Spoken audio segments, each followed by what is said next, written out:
Good morning, students. How are you? How is your preparation going on related to sports psychology? Today, we are going to deal with another new concept, another important concept of sports psychology, that is leadership in sports. So let us come to understand the topic leadership in sports. Now let us try to understand another important concept in sports psychology, that is leadership in sports. खेलों में नेतृत्व.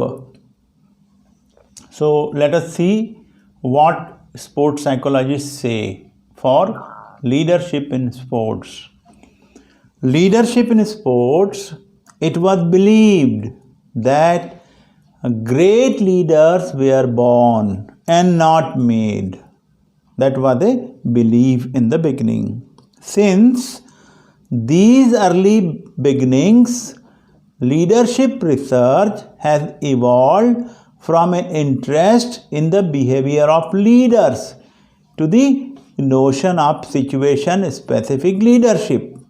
As Mary Parker says, different situations require different kinds of knowledge, and the man possessing the knowledge demanded by a certain situation tends in the best managed business to become the leader of the movement. देखिए, अगर हम इसे हिंदी में समझने की कोशिश करेंगे तो ऐसी मान्यता थी कि लीडर जो हैं वो, या जो नेतृत्व का जो गुण है वो जन्मजात होता है, वो बनाया नहीं जा सकता. ऐसी मान्यताएं शुरुआत में थी. फिर जो मैरी पार्कर थे उन्होंने कहा कि अलग अलग परिस्थितियों में अलग अलग प्रकार के ज्ञान की आवश्यकता होती है, और इसीलिए परिस्थिति के अनुसार नेतृत्व हो सकता है, क्योंकि व्यक्ति का ज्ञान अलग अलग परिस्थितियों में अलग अलग प्रकार से उपयोग में आ सकता है. Leadership traits are relatively stable personality dispositions such as intelligence, aggressiveness and independence. ये नेतृत्व के जो गुण हैं वो क्या क्या हैं? उन्होंने कहा leadership traits are relatively stable. व्यक्तित्व में क्या क्या होना आवश्यक है अगर आपको लीडर बनना है? तो सबसे पहले जो लीडर है, जो नेता है, जिसमें नेतृत्व का गुण, उसमें बुद्धिमत्ता होना आवश्यक है. इंटेलिजेंट होना जरूरी है. वो उसकी बुद्धि जो है वो अच्छी होना आवश्यक है. साधारण से उच्च स्तर की जब बुद्धि रहेगी तभी वो नेतृत्व कर पाएगा. कोई भी गुण हो वो साधारण से उच्च स्तर का होना आवश्यक है उसके व्यक्तित्व का, तभी वो उस समूह को नियंत्रित कर पाएगा, उस समूह को दिशा दे पाएगा. एग्रेसिवनेस, आक्रामकता जो है वो एक दूसरा गुण है उसके व्यक्तित्व का, जो कि उसे एक नेता बनाता है. और स्वतंत्रता, स्वतंत्र विचार, स्वतंत्र सोच है ना, इंडिपेंडेंस, ये उसका और एक गुण है जो उसे नेतृत्व की ओर ले जाता है. तो हमारे व्यक्तित्व के गुण निश्चित करते हैं कि हम में लीडरशिप क्वालिटी कैसी है. अगर हम साधारण लोगों से आगे हैं किन्हीं गुणों में, तो हम उस समूह का या उस विशेष समूह का हम नेतृत्व कर सकते हैं. Traits found in all successful leaders are referred to as universal traits as opposed to situational traits. ये यूनिवर्सल ट्रेट्स माने गए हैं. जितने भी लीडर हुए उनमें ये सभी गुण पाए गए हैं, वो उनके व्यक्तित्व में शामिल थे. Situational traits and situational behaviours are those traits and behaviours that may help make a leader successful in one situation but are of little value in another. देखिए, दो प्रकार की बातें होती हैं. अगर किसी विशेष परिस्थिति में को सॉल्व करने का ही अगर गुण है तो वो नेतृत्व एक परिस्थिति में तो सफल हो सकता है, लेकिन दूसरी में शायद उतना सफल न हो। लेकिन अगर व्यक्ति में ऐसे गुण हों जो सभी परिस्थितियों को संभालने के योग्य हों, सभी परिस्थितियों को सुलझाने के योग्य हों, सभी परिस्थिति में दिशा देने के योग्य हो, तो वो व्यक्ति साधारणतः हम कह सकते हैं कि उस व्यक्ति में नेतृत्व के गुण हैं जो सभी परिस्थितियों को संभाल सकता है। तो अलग अलग मनोविज्ञानियों के द्वारा अलग अलग प्रकार के एक्सप्लेनेशंस दिए गए हैं इफेक्टिव लीडरशिप के बारे में। तो क्या कहते हैं मनोवैज्ञानिक? Number 1, the leader possesses universal behaviours that will make him or her successful in any situation। Universal, विश्व में कहीं पर भी जिनकी मान्यता हो, उसका व्यवहार ऐसा होना चाहिए कि विश्व में कहीं पर भी उसके व्यवहार को मान्यता मिले। ये केवल सिचुएशन बेस होना जरूरी नहीं है। अगर यूनिवर्सल बिहेवियर पदेश करेगा, ऐसा व्यवहार पदेश करेगा, ऐसा व्यवहार प्राप्त करेगा कोई व्यक्ति कि समाज में, विश्व में, किसी और देश में, संसार में कहीं पर भी वो नेतृत्व के लायक माना जा सकता है। The leader possesses specific personality traits that will make him or her successful in some situation but not others। कई बार क्या होता है कि नेतृत्व के जो गुण होते हैं वो विशेष परिस्थितियों को सुलझाने के लिए होते हैं, लेकिन ये सिचुएशनल ट्रेट्स जो हैं वो उसको पूर्ण रूप से नेता नहीं बनाते। The leader possesses specific behavior that will make her successful in some situation but not in others।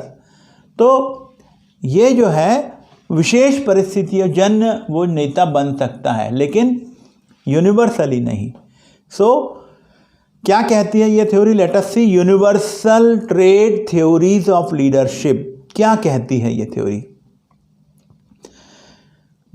Trait theory has its origin in the great man theory of leadership, which suggests that certain great leaders have personality traits and personality characteristics that make him ideally suited for leadership। उनके व्यक्तित्व में ही वो गुण होते हैं, उनके व्यक्तित्व में ही चरित्र की वो विशेषताएं होती हैं जो उन्हें सभी परिस्थितियों में नेता बनाती हैं। ग्रेट मैन थ्योरी, जो बड़े लोग हैं, है ना, जिनका व्यक्तित्व बड़ा है। The trait leadership theory began with the development of objective personality test that lasted till world war second. तो ये जो थ्योरी है ये काफ़ी दिन तक चली, वर्ल्ड वॉर 2 तक चली, जिसमें उन्होंने जो व्यक्तित्व के जो गुण हैं उनकी बात की, व्यक्तित्व के पर्सनालिटी को टेस्ट, ऑब्जेक्टिव पर्सनालिटी टेस्ट की बात की।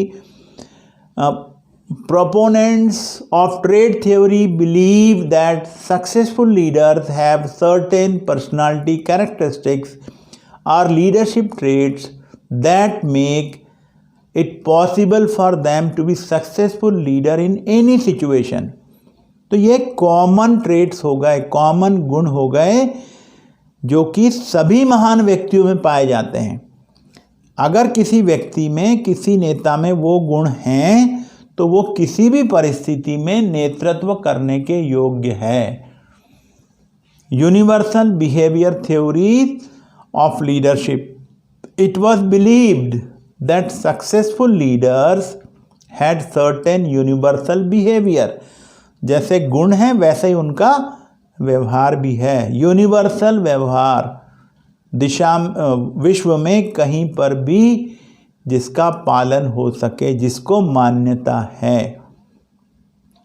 Once these universal behaviors were identified, they could be taught to potential leaders anywhere।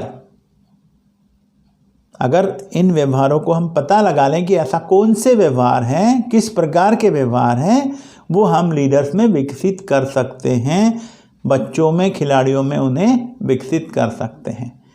Consideration and initiating structures are the two most important factors characterizing the behavior of leader.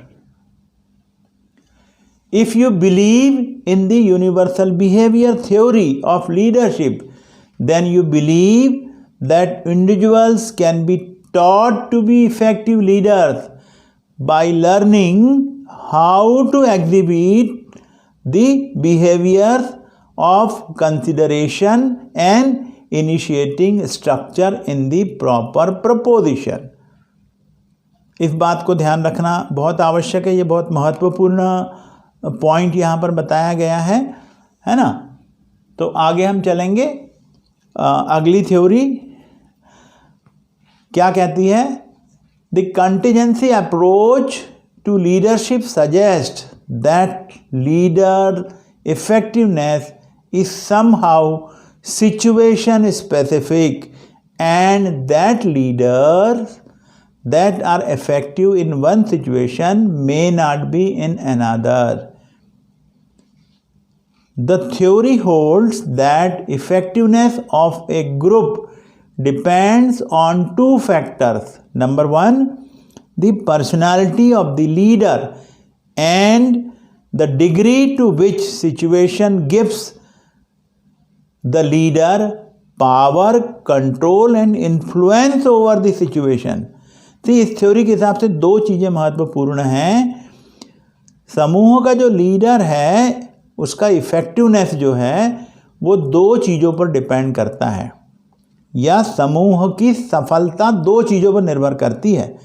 एक तो leader का व्यक्तित्व क्या है, और वो जो है उन सिचुएशन में, उन परिस्थितियों में कितना प्रभावी हो सकता है, उसका पावर क्या है, कंट्रोल क्या है, और वो सिचुएशन को किस प्रकार से नियंत्रित कर सकता है, किस प्रकार से प्रभावित कर सकता है। तो ये जो लीडरशिप है उसकी क्वालिटी है, नेतृत्व जो नेता है उसके गुण हैं कि वो किस प्रकार से नियंत्रित कर सकें।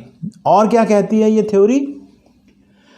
Specifically relationship oriented leader perform best in the situation of moderate favorableness, while task-oriented leaders perform best in either favorable or unfavorable situation. कुछ लीडर्स हैं जो कुछ परिस्थितियों में प्रभावी नेतृत्व करते हैं, लेकिन जो टास्क ओरिएंटेड लीडर हैं, जो टास्क मास्टर हैं, वो किसी भी सिचुएशन में प्रभावी हो सकते हैं। सो फेवरेबल सिचुएशन है, सकारात्मक है, नकारात्मक है, साधारण है, कठिन है, कोई सी भी सिचुएशन हो, प्रभावी लीडर जो रहेगा, टास्क ओरिएंटेड जो लीडर रहेगा, वो उस परिस्थिति में आपको नेतृत्व जो है प्रदान करेगा। Situation specific behaviour theories of leadership. Many contingency theories of leadership are theories of hypothesize an interaction between the leader and the situation have been studied. The basic difference between this Fiedler's contingency theory and those that are not to be discussed in this section is that Fiedler insists on looking at relative stable personality traits as opposed to behaviors. So he had given more emphasis on stable personality traits. Some of the situation specific behavior theories are, this is the list, you can see the path goal theory, the life cycle theory, adaptive reactive theory, leader member exchange theory. Let us see one by one. Path goal theory, the Fiedler theory, the emphasis is on personality of the leader and the favorableness of situation. In path goal theory, the emphasis is on the needs and goals of the subordinate or the athlete. In other words, the leader is viewed as facilitator. यहाँ पर leader की भूमिका केवल facilitator के जैसी ही होगी, उसका कार्य उतना ही होगा। एम्फेसिस किस पर दिया है? Emphasis is on personality of the leader. ये इंपॉर्टेंट है यहाँ पे।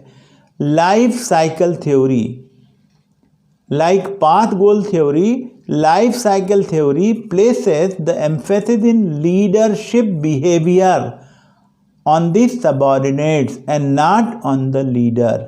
यहाँ पर emphasis is on leadership behaviour on the subordinates, जो उनके सबऑर्डिनेट्स हैं उनके बिहेवियर के ऊपर ज़्यादा ध्यान दिया गया है। The appropriate leadership style for any specific situation depends on the maturity of subordinate. Two types of leadership behaviour conceptualized in the terms of relationship behavior and task behavior, that is consideration and initiating structure are possible. So that is how we have discussed today the meaning of leadership, the theories of leadership, the characteristics of leadership. Leadership in sports, this topic we have dealt today. We have discussed the principles of leadership, the concept of leadership. Hope you have understood this concept properly. और आपको ये video भी पसंद आया होगा। अगर आपको ये वीडियो पसंद आया है तो आप इसे लाइक करें, शेयर करें, सब्सक्राइब करें तथा साथ ही में बेल आइकन दबाना न भूलें, जिससे कि आने वाले वीडियो आपको लगातार प्राप्त हो सके।